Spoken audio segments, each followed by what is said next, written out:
langsung saja saya persilakan tempat dan waktunya kepada Dr. Nining Susilo Indroyono. Boleh tepuk tangannya sekali lagi.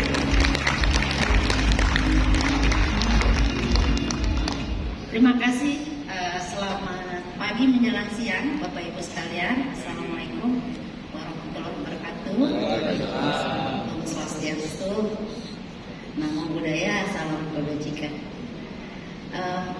Saya ini sepertinya saya sedang bereuni dengan Umi.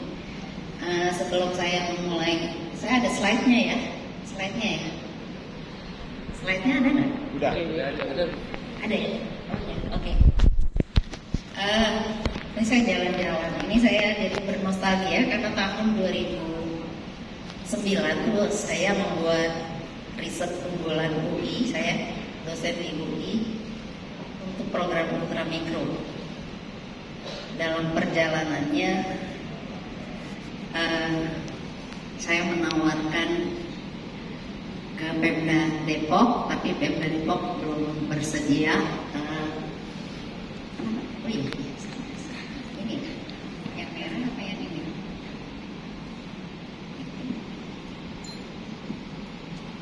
Ya, ini pengantar dulu. Jadi program ultramikro ini sebetulnya diinspirasi oleh Ibu Ida itu dari Arti Kertara Harja, kemudian dari Koperasi BMI dan Koperasi Mitra Duafa. Ada hadir dan semua. Ada. Jadi Pemda Tangerang waktu itu membuat pembiayaan Grameen Bank pakai dana APBD. Dan itu agak bertentangan dengan program Grameen Bank yang dibuat oleh Pak Yunus Pendiri dulu. yang orang dari Bangladesh. Katanya the more you stay away from government the better. Jadi, padahal ini pakai uang Pemda. Jadi dan berhasil. Saya bikin Oleh karena itu pakai uang rakyat murni, nggak pakai uang pemerintah yang AKR ini. Dijual Jadi dua sisi bikin. pemerintah pusat. Jadi, pemerintah daerah yang menerima itu Pak Jokowi sebagai wali kota. Jadi beliau tersedia tapi belum sempat dieksekusi. Beliau sudah jadi gubernur DKI dan jadi presiden. Saya jualan ke Kementerian Sosial, Kementerian KLH, dan Kementerian BUMN. Mereka tertarik tapi nggak cocok. Akhirnya saya diundang oleh Pak Bambang Brojo 16 Desember 2014. Dan disitulah kemudian kami diterima 2017 lahirlah Pusat Investasi Pemerintah ini dihidupkan kembali untuk mengelola dana UMI tanggal 25 Juli 2017 dan 2 hari kemudian beliau di reshuffle dan baru ditandatangani oleh Ibu Sri Mulyani pada 23 Maret 2017. Nah, disitulah kenapa mungkin saya tadi melihat Pak Ismet bicara UMI ini mulai bergerak yang lembaga keuangan itu terus sama saya diprivatisasi jadi koperasi yaitu BMI. Kementerian lain yang bikin dia. Nah ini sesuatu yang sebetulnya di dalam BMK yang pertama itu memang sudah ada keinginan untuk membuat dana UMI ini dikombinasikan dengan dana di luar APBN, misalnya dari Asian Development Bank atau dari International Financial Institution yang lain. Dan ini sangat bagus ya karena mungkin APBN juga nggak cukup karena dulu dana UMI itu untuk 46,7 juta dirancangnya. Nah, sedangkan UMI itu hanya 10 triliun. Dengan adanya holding ultramikro mungkin bisa mengakses sebagian kur ya, tapi UMI itu terlalu sedikit menurut saya untuk melayani begitu banyak keinginan untuk melayani 46,7 juta. Jadi kalau ada dari UMI ingin mengakses dana pertanian, jadi kalau kita bisa melihat pertanian ini saat ini hanya bisa mengakses sekitar 23% dari total financial capital. Jadi sangat sedikit. Karena apa? Risikonya besar. Jadi pertanian ini menghadapi cuaca dan penyakit tanaman yang begitu banyak sehingga dianggap sangat berisiko, sehingga kalau perbankan lebih senang memberikan kerjasama Nah kalau Umi mau masuk pertanian memang ini sesuatu yang harus dipahami siklusnya, karena misalnya kalau tebu itu 9 bulan.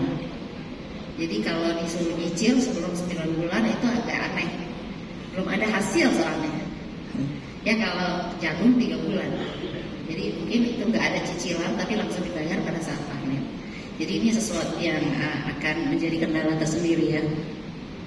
Jadi dan pemahaman mengenai setiap produk itu berbeda-beda. Kalau melon itu 3 bulan alaka, dan yang lain itu pasti beda-beda. Pepaya beda lagi. Jadi ini memang sesuatu yang menghendaki research dan mungkin berkolaborasi dengan pihak-pihak ahli pertanian. Kemudian kita pernah punya masalah dengan kredit usaha tani ya. Jadi itu juga dulu dananya sekitar 95% macet dulu KUT. Jadi, dan sampai sekarang banyak teman-teman yang pernah meminjam KUT itu di blacklist dan tidak bisa mendapatkan pembiayaan lagi. Nah kalau kur pertanian ini juga dicoba ya. Jadi kalau kur itu sudah naik di atas perbankan gitu ya. Pengennya sih dari yang kecil tadi, kalau adik-adik tadi ada yang menang itu mungkin jalurnya memang dia bisa masuk di sini ya. Kalau lewat koperasi itu harus ada pembinaan juga ya, karena menjadi pengusaha itu adalah ibarat burung yang terbang sendiri. Kalau lewat koperasi itu seperti burung gereja terbang berbondong-bondong. Jadi masih punya teman, kalau jatuh itu paling tidak ada yang mengasihani atau memberi semangat. Tapi kalau burung elang itu kalau jatuh ya dia masuk sendiri gitu. Jadi ini memang sesuatu yang pembiayaannya juga akan berbeda dan risikonya juga akan berbeda. Nah, saya diminta untuk membahas ekonomi kreatif. Saya kebetulan S1 saya dari arsitektur ITB ya. Jadi salah satu dari ekonomi kreatif itu arsitektur. Kalau kita melihat ya, ada aplikasi, ada arsitektur, desain komunikasi visual, desain produk, desain interior, fotografi, musik, kriya, kuliner, fashion, tadi ada yang fashion ya, penerbitan, film, animasi dan video, periklanan, permainan interaktif, seni pertunjukan, seni rupa, dan TV, radio. Saya tadi senang dengan adanya youth entrepreneur ya, tapi saya juga baru ingat bahwa ini PIP bisa mungkin berkolaborasi dengan LPDP. Karena LPDP itu kemarin juga memberikan lomba yang mirip juga, dan saya jadi juri. Tahun depan katanya juga ada ya. Jadi kalau di LPDP itu mereka pengen memberikan selain beasiswa bagi mereka yang hebat-hebat, juga mereka ingin memberikan untuk para wirausaha baik anak SMA, kemudian alumni, dan kemarin itu alumni LPDP ya, penerima beasiswa itu, kemudian juga kepada umum gitu ya. Jadi mungkin nanti akan ada overlapping. Saya ini spesialisasi juri. Saya bikin UKM Center dari 2005. Dari sejak itulah hampir menjelang 19 tahun saya selalu jadi juri. Jadi saya sangat familiar dan saya suka dengan menjadi juri itu, karena kita selalu bisa belajar dari satu dengan yang lain. Memang ada yang mirip. Saya kemarin juga barusan jadi juri untuk UI Talk di Margonda, dan pemenangnya anak ITB, lobster. Jadi alat untuk membuat lobster itu bisa terdeteksi dengan baik. Kemudian yang kedua, pemenangnya dari UI untuk bikin gelang untuk mendeteksi kesehatan mental. Yang ketiga adalah bagaimana membuat ASI, bubuk air susu ibu dibikin bubuk. Lucu banget ya. Aneh, tapi ya itulah, selalu aneh-aneh. Dan waktu jadi juri di LPDP itu anak SMA tuh idenya gila-gila. Jadi memang harus ada orang rada-rada gila gitu ya. Karena itu kalau menurut Schumpeter out of the box ya. Jadi Schumpeter itu mengatakan creative destruction. Dia salah satu ekonom yang menjadi rujukan kalau kita bicara inovasi. Oke, kalau sebelah kiri ini orang kreatif kreatif itu mikirnya nggak bisa satu. Jadi kalau orang yang linear itu lebih pas jadi profesor, tapi kalau seorang yang zigzag itu cocok jadi entrepreneur karena mikirnya semua hal jadi kalau adik-adik tadi yang menang itu dia jadi bos sekaligus jadi kuli. Jadi tukang cuci, tukang ngepel juga, pemasaran juga, tapi lama-lama nggak boleh begitu ya, harus ada division of labor. Ya, tapi di awal startup tidak semua orang bisa jadi startup. Jadi ini sesuatu yang bisa, karena semua harus diperhatikan. Kalau dilihat ini kan semua harus diperhatikan nih ya sebelah kiri ya.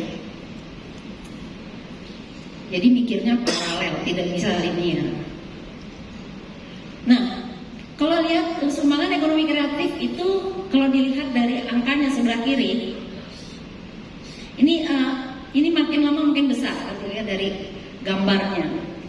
Kemudian ekspor industri kreatif juga makin banyak. Jadi ini menjadi kementerian tersendiri ya, karena ini hal yang memang diharapkan karena tanpa inovasi, teknologi dan sumbangan non sosial yang lain, ini kita tidak bisa bangkit menjadi negara yang 2045 ya sebagai tahun emas Indonesia itu kita bisa menjadi negara yang lepas dari middle income trap. Ini adalah hal-hal yang menjadi penting. Kemudian coba kita lihat satu-satu ya, karena ini akan menjadi bagian dari apa yang dikerjakan oleh PIP. Dunia film itu adalah bisnis yang luar biasa. Revenue satu buah film Avatar mencapai 2,7 billion US dollar atau 38 triliun rupiah. Padahal Freeport siapa sih yang nggak kenal Freeport? Freeport Indonesia setahun hanya 43 triliun rupiah yang sempat membuat bangsa Indonesia terbelah-belah ya, karena ada banyaklah perbedaan pendapat. Jadi kalau kita membuat dua film Avatar itu sudah lebih besar dari Freeport. Bisa dibayangkan hanya dua buah film. Jadi ini nilai tambahnya besar. Nah, kalau film Pengabdi Setan ada yang pernah nonton? Nah, itu disutradarai Joko Anwar. Ini nggak nyambung nih. Dia teknik penerbangan ITB. Oh, dari pesawat bisa bikin film ya? Filmnya setan lagi kan? Mungkin di udara banyak setan kali ya. Nah, itu pendapatannya 228 miliar rupiah. Jadi bisa dibayangkan film itu sesuatu yang inovatif, ini kreatif industri, ini sangat bagus ya. Kemudian arsitektur, ini adalah yang saya Ibu ini sekarang udah murtad. Tidak bicara arsitektur bangunan, tapi arsitektur keuangan Indonesia gitu ya. Margin keuntungannya itu di atas 20%. Dalam jasa profesional sebagian besar dia adalah gaji kurang dari 50% dari total biaya, maka margin keuntungan sebesar 20% bisa dicapai. Ini profil-profilnya. Sekarang ekonomi kreatif desain produk. Kalau kita melihat desain produk meningkatkan pendapatan secara signifikan, dan McKinsey menunjukkan bisnis ini menghasilkan pendapatan 32% lebih banyak dibandingkan dengan bisnis industri. Jadi ini sesuatu yang sangat bagus ya. Ini menjadi sesuatu peluang bagi PIP, tapi tentunya PIP harus ada SDM yang khusus untuk menangani ini ya, karena ini memang harus dipahami juga nature bisnisnya. Kemudian ekonomi kreatif aplikasi. Ini menghilangkan hambatan biaya untuk membeli aplikasi dan mengizinkan pengunduhan gratis. Sepanjang saya itu sudah 5 tahun jadi juri Astra Startup Challenge, dan tadi juga ada app ya dari adik-adik tadi yang untuk ikan itu.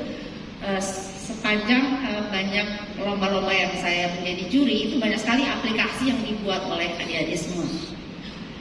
Nah, aplikasi ini disortir dan dijual ke penerbit aplikasi yang membayar untuk mendapatkan iklan bertarget di aplikasi Anda. Jadi kemarin yang di UI Talk, saya juga 3 pemenang pertama, kedua, ketiga itu aplikasi semua. Ini adalah kreatif industri. Kemudian desain komunikasi visual.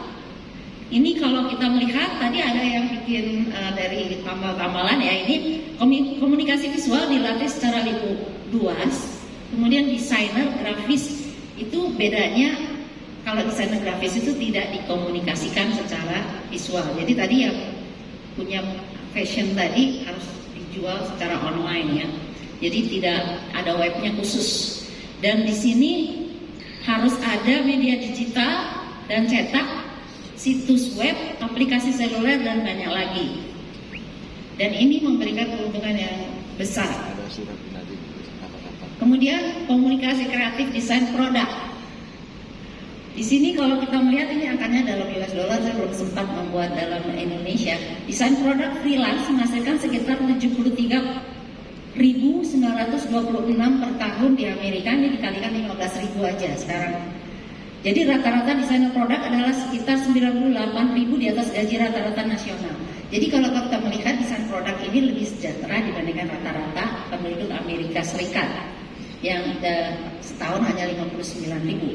Proses yang digunakan memadukan kebutuhan pengguna dengan tujuan bisnis, membantu merek membuat produk sukses secara konsisten. Jadi ini adalah salah satu dari ekonomi kreatif. Ekonomi kreatif desain interior ini juga banyak, anak-anak muda juga banyak. Kemarin saya lagi bikin rumah yang mengerjakan interiornya itu nggak tamat universitas, hanya SMA. Tapi saya mau tuh kemarin tuh transfer uang 51 juta. Percaya sama dia, bikin korden, bikin tempat tidur dan sebagainya. Jadi ini adalah jalurnya lewat project dan dia itu memiliki aturan 60-30-10, yaitu 60% ruangan harus menggunakan satu warna, warna dominan, 30% warna pelengkap, dan 10% warna aksen. Ini adalah biasanya rumus di arsitektur di desain produk. Nah, pekerjaan ini juga banyak gajinya. Interior desain, penulis interior desain dapatnya 51.971 per tahun. Kemudian merchant, wholesale interior designer, desain consultant, architectural interior designer, dan federal government interior designer. Jadi interior design untuk pemerintah. Kita masuk lagi ekonomi kreatif fotografi. Aliran pendapatan fotografi adalah dari menjual cetakan, stok foto, mengajar di lokakarya, menawarkan tur, pekerjaan lepas, menerbitkan buku foto, menjual perlengkapan foto lisensi, print on demand, blog, YouTube, kontes hibah fotografi, real estate, restorasi atau retouching, pameran dan platform perizinan. Ini sesuatu yang sangat dibutuhkan ya. Itu beda dengan kalau di acara ada orang track gitu aja terus dijual pada saat itu ya. Ini ada yang lebih dari itu. Kemudian ekonomi kreatif musik. Pendapatan utama ekonomi kreatif musik itu kalau kita melihat streaming menyumbang sekitar 84% pendapatan industri musik di Amerika Serikat tahun 2002, naik dari 79% 3 tahun sebelumnya dan meningkat hampir 20% dari tahun 2017. Jadi musik ini kita bisa melihat karena anak-anak muda dan masyarakat itu kita selalu senang musik, apalagi waktu COVID kemarin ya, hiburannya tuh biasanya musik. Kemudian ekonomi kreatif craft, kria. Menjual secara online dan lokal karena ini akan meningkatkan penjualan dan memaksimalkan keuntungan. Dengan cara mengunjungi acara pameran kerajinan, pasar petani dan memberikan stand menjual barang-barang Anda. Kemudian ada juga butik lokal mengizinkan mendirikan di bagian di toko mereka. Jadi ini hal yang bisa dikerjakan. Kemudian kuliner. Jadi kalau kuliner ini tadi keripik timbul itu termasuk kuliner ya. Revenue-nya naik terus 3,6 triliun US dollar secara internasional sampai dengan 2028. Semua orang butuh makan soalnya. Dan orang kadang-kadang makan tidak hanya memasukkan makanan ke mulut tapi juga pakai perasaan.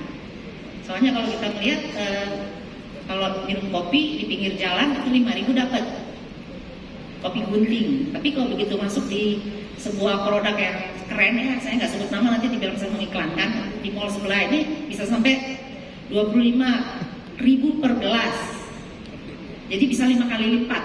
Nah, itu karena sebetulnya kuliner ini juga memenuhi kebutuhan mata, rasa, dan nyaman.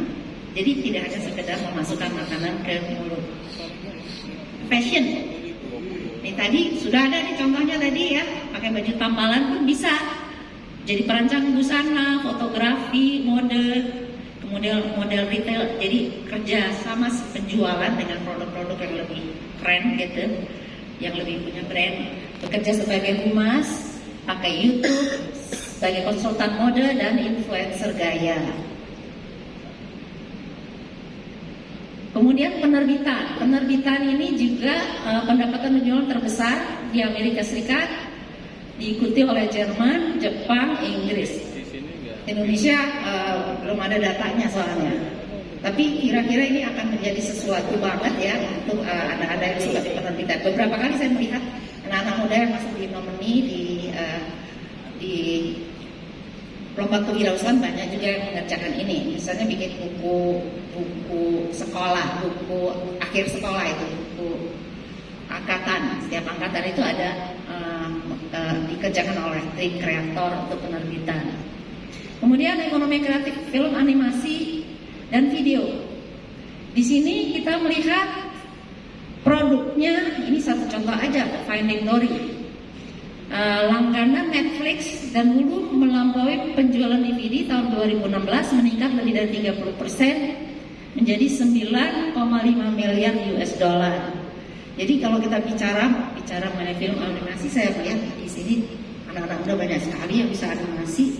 Kemarin saya juga Zoom dengan salah satu dewas di LPDB. Saya dewas di LPDB itu tiba-tiba Pak Bobi mulutnya diganti dengan hewan gitu, kucing, tapi bisa ngomong. Saya juga bingung kenapa bisa begitu gitu ya. Jadi kalau kita ngomong itu muka kita bisa jadi kucing gitu ya. Itu kan menarik juga ya, jadi lebih gampang. Karena Pak Bobi, mungkin kenal ya Pak Bobi, dia ahli IT, jadi kita juga takjub, loh Bapak kok kenapa jadi kucing gitu ya. Jadi mungkin lebih gampang sekarang pakai animasi seperti itu. Kemudian periklanan. Nah, periklanan ini juga industri kreatif. Ini juga banyak sekali orang butuh iklan, endorse lewat YouTube, itu juga bagian dari periklanan. Bisa kita masuk di sini. Nah, permainan kreatif ini game online. Game online ini begitu banyak sekali ya. Dengan dipimpin oleh Korea Selatan, Tiongkok, dan Amerika Serikat. Saya punya mantu sekarang ada di Kanada, dia sebagai representasi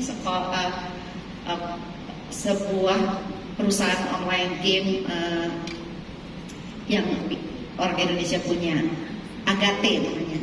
Jadi penetrasi ke luar negeri, kalau adik-adik sekalian ini misalnya kalau bisa penetrasi ke luar negeri itu sangat mudah, dan mungkin Anda bisa dibajak oleh perusahaan-perusahaan game di luar negeri ya. Ini saya kalau bacakan banyak banget kan pokoknya game online. Tapi kadang-kadang ada yang juga ketagihan, ini juga mesti diawasi ya kalau main game.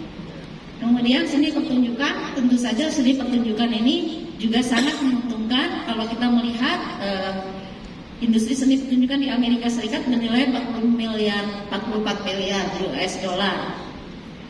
Kemudian ada aktor, ada penari, ada artis musik, pasar seni juga sekitar 15,3 miliar US dollar. Kemudian Broadway, itu pertunjukan teater, kemudian pasar yang lain. Di sini memang kelihatannya glamor, tapi akses untuk masuk ke situ juga tantangannya demikian besar ya.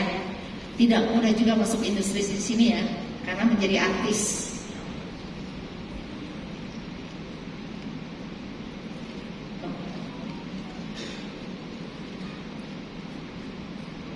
Nah, kita bagaimana wirausaha muda? Tadi saya sudah menjaga wirausaha muda. Kalau kita melihat e-commerce di Indonesia, jadi ini kalau Anda cuma membuat sesuatu dipasarkan secara lokal, itu nanti pendapatannya nggak banyak. Jadi harus lewat e-commerce. Nah, bagaimana secara statistik di Indonesia?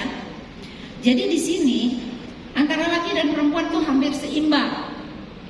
Ya, laki-laki 53,85%. Perempuan 46,15%, dan kebanyakan ada di diploma 4 itu 17,14%, S2, S3 itu 1,16%, anak SMK terbanyak atau SMA atau SMK itu sekitar 76,20%, diploma 1, 2, 3 itu sekitar 5,5%. Adik-adik sekalian, kalau mau masuk di E-commerce ini akan membuat Anda bisa penetrasi tanpa Anda harus punya gudang.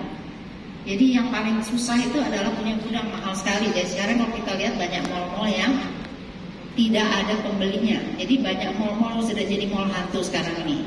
Dikalahkan oleh e-commerce. Dari main di rumah sendiri, pakai komputer di rumah, gudangnya adalah garasi. Dan itu bisa. Sekarang sudah ada disruption-nya di mana-mana. Nah, berapa sosial media, pengguna sosial media di seluruh dunia? Karena Anda kalau main di sosial media tidak hanya orang Indonesia yang mengakses. Penghuninya ada sekitar 4,74 billion. Dan rata-rata mereka mengakses 2,5 jam per hari. Dan ada sekitar 7,2 perbedaan platform setiap bulan. Jadi ini menjadi opportunity bagi Anda ingin main di creative industry.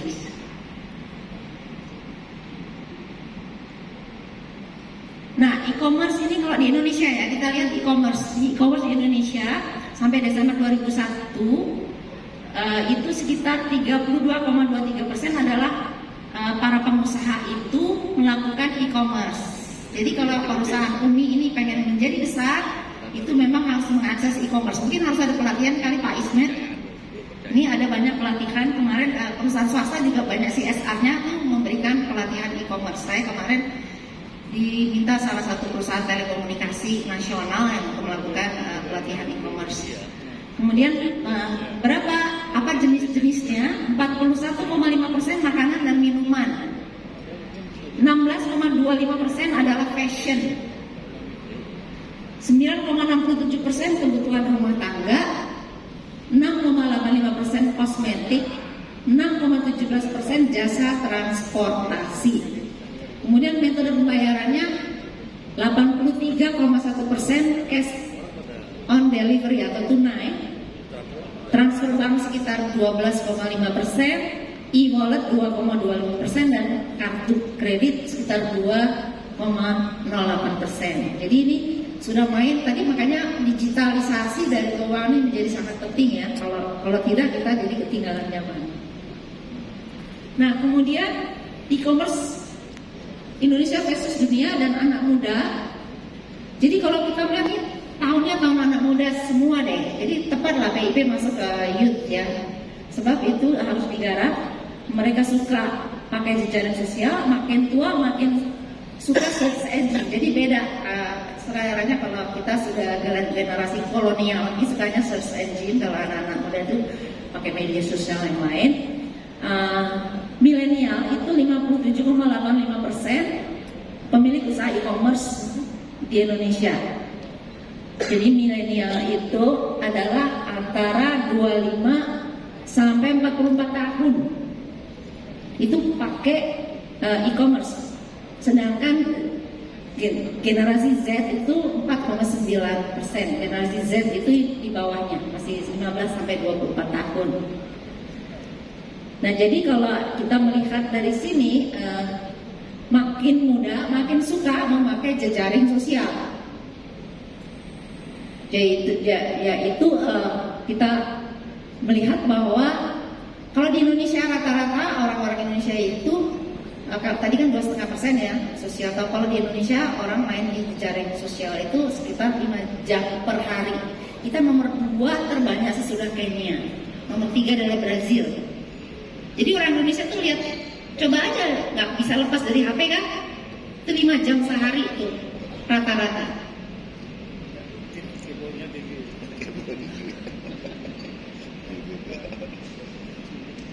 Nah, e-commerce masih kebanyakan ada di Jawa. Tadi kan satu ya dari Kalimantan ya, bagus ya. Kalau itu bisa dikembangkan. Mayoritas masih di Jawa. Itu peta yang di Jawa itu yang gelap itu menandakan jumlahnya lebih dari 106.000. Dan Sumatera kedua, kemudian Kalimantan Timur ini menjadi IKN ya banyak. Yang sebelah timur masih sedikit sekali. Nah, kita masuk ke jenis pembiayaan. Jadi kalau kita melihat di mana Umi ada di bawah ini, kredit mikro. Dan kalau kita melihat di mana kita ingin menjaring dari international financial institution kayak World Bank, IFAD, Asian Development Bank, itu ada di bawah ini, masuk di APBN. Dan kalau kita melihat di sini ada banyak jenis pembiayaan, ada fintech, ada modal ventura, ada BPRS, ada lembaga keuangan mikro. Dan sebelah kanan kita melihat bahwa usaha mikro kecil sekitar 99% kayak Umi ini hanya dapat porsi kecil 20%, 80% usaha skala menengah dan besar. Jadi sebetulnya nggak masuk akal nih Pak Ismet dan Bapak-Bapak dari Kementerian Keuangan. Umi hanya 10 triliun, tapi untuk melayani 46,7 juta orang, itu kan nggak cukup sebetulnya. Tapi itulah faktanya. Jadi kreditnya itu cuma dapat porsi yang di atas itu, yang piramid yang atas, tapi melayani jumlahnya banyak sekali. Harusnya itu nanti disambungkan ke KUR, itu kalau memang bisa masuk di KUR ya. Kalau dari koperasi masuk ke kredit usaha rakyat, kadang-kadang lepas dari anggota koperasi itu juga nggak bagus sih. Karena mereka kemudian nggak ada pendampingan. Jadi Umi ini ada pendampingan, itu bagusnya di situ ya. Pendampingan itu tadi kan dikatakan mereka mungkin tidak bisa naik kelas secara langsung. Tadi yang menarik ya, mereka hanya memenuhi kebutuhan hidupnya dulu. Saya pernah punya riset nih, ceritanya saya di Bangka Belitung itu mewawancarai sekitar 473 responden, dan saya itu tadinya berpikir semua pengusaha mau jadi gede. Jadi saya membuat orang universitas ya, kuesionernya panjang. Begitu saya tes kuesioner saya, pertanyaannya seorang ibu yang punya teri goreng, enak banget teri gorengnya. Saya tanya ibu ini, kenapa ya ibu belanja teri goreng sendiri, bersihin terinya, menggoreng, mengemas, memasarkan, semua dilakukan sendiri. Emangnya ibu nggak kepengen gede ya Bu? Punya pegawai dong. Jawabannya apa? Saya nggak mau jadi gede. Iya. Wah, mak jelek Begitu. Mak jelek, saya bingung tuh. Kenapa nggak mau jadi gede? Repot. Saya nggak mau jadi gede. Nah, akhirnya kuesioner saya itu saya robah. Karena nggak sesuai dengan kenyataan di lapangan ya. Kan namanya akademisi suka mikirnya di belakang meja. Ternyata di lapangan nggak begitu. Akhirnya saya rubah menjadi sebuah tabel untuk menilai apa yang menjadi prioritas dalam hidupnya. Nah, ini yang menarik, dari 473 responden, saya membuat prioritas dari 26 pertanyaan. Salah satunya adalah memperbesar usaha dan yang lain-lain. Ada makan minum, ada anak sekolah, ada mendapat penghargaan pemerintah, membanggakan keluarga, memberi lapangan kerja dan sebagainya. Ternyata di Bangka Belitung itu memperbesar usaha rankingnya ke-12. Aneh. Ranking pertama apa? Ranking pertamanya adalah anak-anak bisa sekolah. Ya, betul. Nah, ini yang runyam saya mengulang waktu bikin ultramikro nih. Bikin ultramikro kami melakukan piloting 2017-2018. Itu Pak. Sekitar 2000 responden program UMI. Waktu saya tanyakan prioritas hidupnya, memperbesar usaha prioritas keberapa? Ternyata prioritas ke-20. Betul. Prioritas pertamanya, anak-anak kami bisa makan dan minum. Iya. Makin miskin, makin gak kepengen memperbesar usaha. Saya ulang lagi, saya sebagai Dewas LPDB, Lembaga Pengelola Dana Bagi Kementerian Koperasi dan UKM, itu prioritasnya lebih gede. Begitu diulang lagi, prioritas memperbesar usaha naik menjadi prioritas ke-8. Prioritas pertama, anak-anak bisa sekolah. Nah, jadi untuk memperbesar usaha itu jangan kita main pakai kepala kita ya. Kayak saya tiba-tiba datang ke UMKM, ibu mau jadi lebih gede. Jawabannya emangnya gue pikirin. Belum tentu semua orang menjadi lebih gede, nggak mau. Pempom katanya. Nah, ini harus ada edukasi ya. Kalau kita mau memberi pembiayaan, kita mesti tanya dulu dia bisa apa yang dibiayain. Dia mau jadi lebih repot nggak? Karena kan kalau menjadi punya pegawai, si ibu yang jualan teri dia bilang pernah saya punya pegawai Bu. kerjanya main HP melulu. Jadi saya malah sebel. Jadi ini hal-hal yang kalau kita bicara pembiayaan ini sesuatu yang harus Yang realita. diperhatikan. Nah, pembiayaan pertanian juga sekarang hanya 23%. Jadi ini sesuatu yang memang membutuhkan tenaga tersendiri, keahlian tersendiri.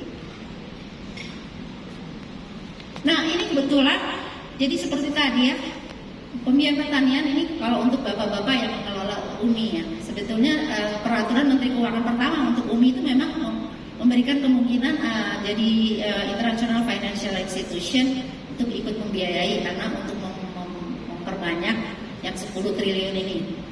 Saya kebetulan pernah kerja di IFAD. Ini khusus pertanian. UN IFAD ini adalah lembaga keuangan milik PBB untuk pertanian. Saya pernah di Roma 2 tahun dan pernah kerja di sini. Jadi tahu bahwa ini memang penetrasi ke UMI ini sangat relevan karena tadi Pak Ismet mengatakan untuk mereka yang ada di bawah, di grassroots kan.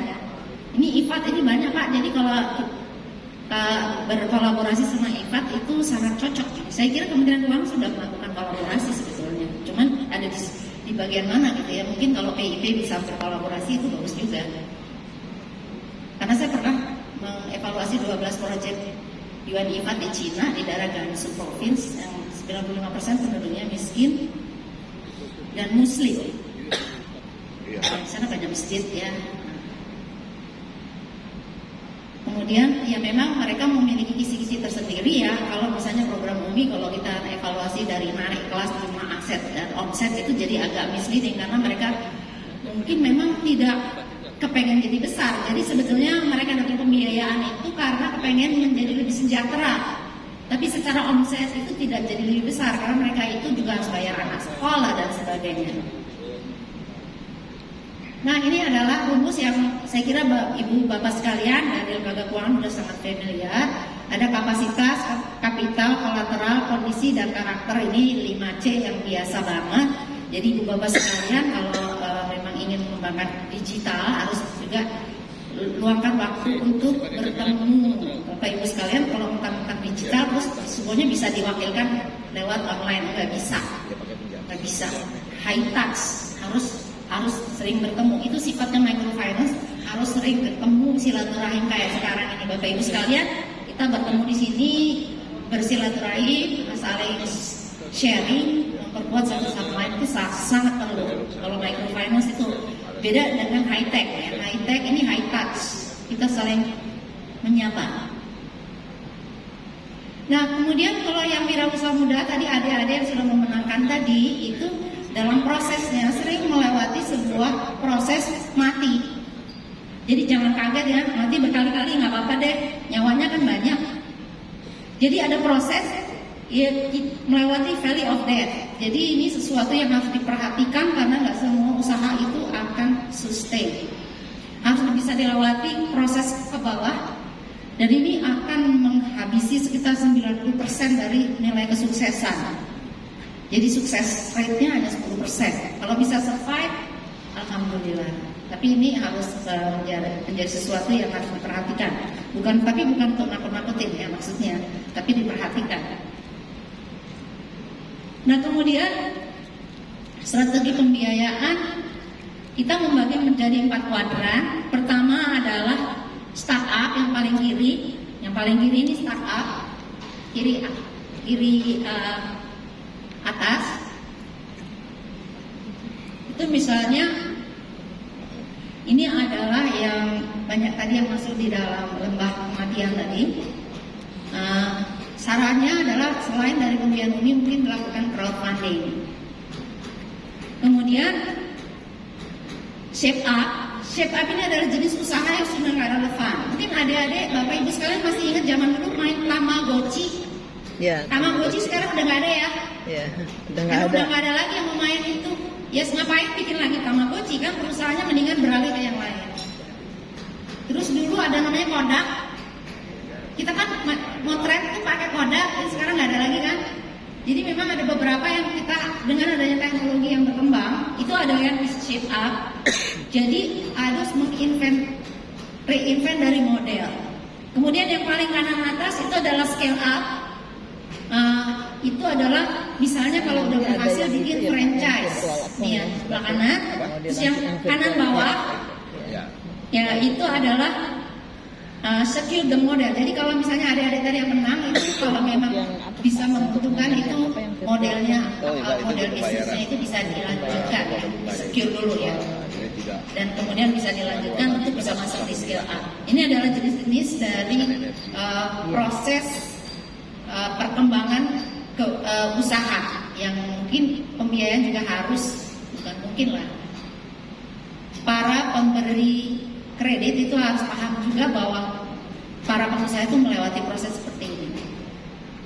Nah, saya kira itu saja, Bapak Ibu sekalian. Saya nggak tahu masih ada berapa menit. Kalau ada, saya nggak bawa jam soalnya. Udah lewat ya? Enggak, masih. Udah jam 12? Belum, masih 30 menit lagi. Kalau gitu mungkin ada diskusi atau pertanyaan. Saya sengaja bikin cepat-cepat soalnya kalau enggak mungkin ini kalau program tadi adik-adik tadi mana yang menang tadi? Ada 3 orang tadi, masih ada?